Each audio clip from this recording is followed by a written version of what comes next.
You guys know by now that I don't care about political parties per se, in the sense that I am not a Democrat or a Republican. I have never been a Democrat or a Republican. If we have both parties subject to the cronyism and bogus campaign finance and favorites and nepotism that we critique, I will critique both parties. After it became clear through both actions and the email leaks of late that the DNC was not a fair arbiter of the Democratic primary, I condemn them. I don't care about political party.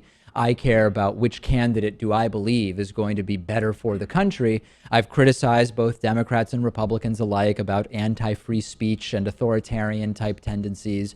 I've criticized elements of Black Lives Matter when I felt it was deserved, and many on the left were angry with me, some even calling me a white supremacist, actually. And I've criticized elements of both anti-Semitism and unhinged anti-Israeli fervor on the left in the United States. And we have yet another example of that. Protesters at the Democratic National Convention burned an Israeli flag in a disgusting protest that was also an example of how the anti-Israeli movement tries to bring in other movements, in this case, Black Lives Matter, to try to make it seem as if everyone is somehow fighting the same battle. This is a group that is being described as an anti-Hillary protest group outside of the DNC, burning Israeli and American flags. Some people chanting Black Lives Matter, some chanting Long Live Palestine. Take a look.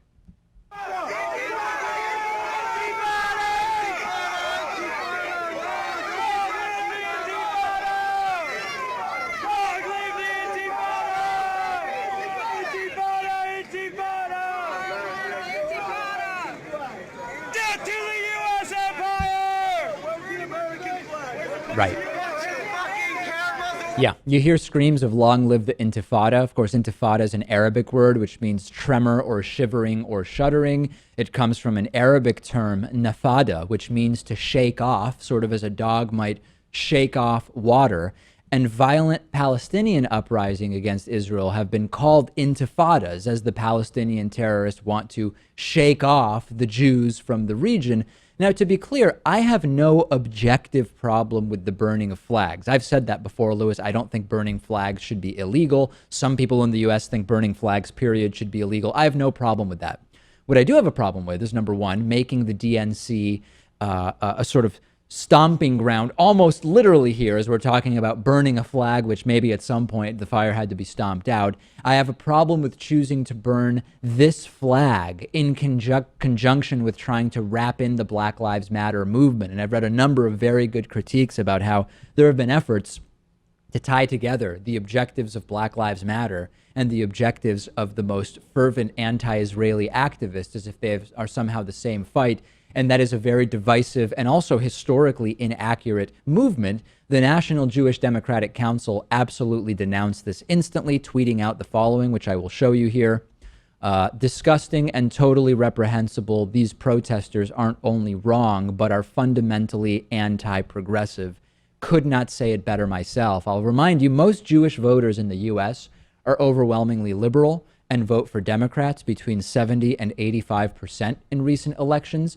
Is burning an Israeli flag the unity that we're hearing so much about the need for, and that is going to keep that sort of good perspective that we desperately need to prevent Donald Trump from winning in November? I don't think so. And of course, if you showed up here, Lewis, and you actually asked people about this, most would have no clue what they're even doing there, right? Hey, talk to me about an intifada. What is an intifada? What elements of an intifada do you like?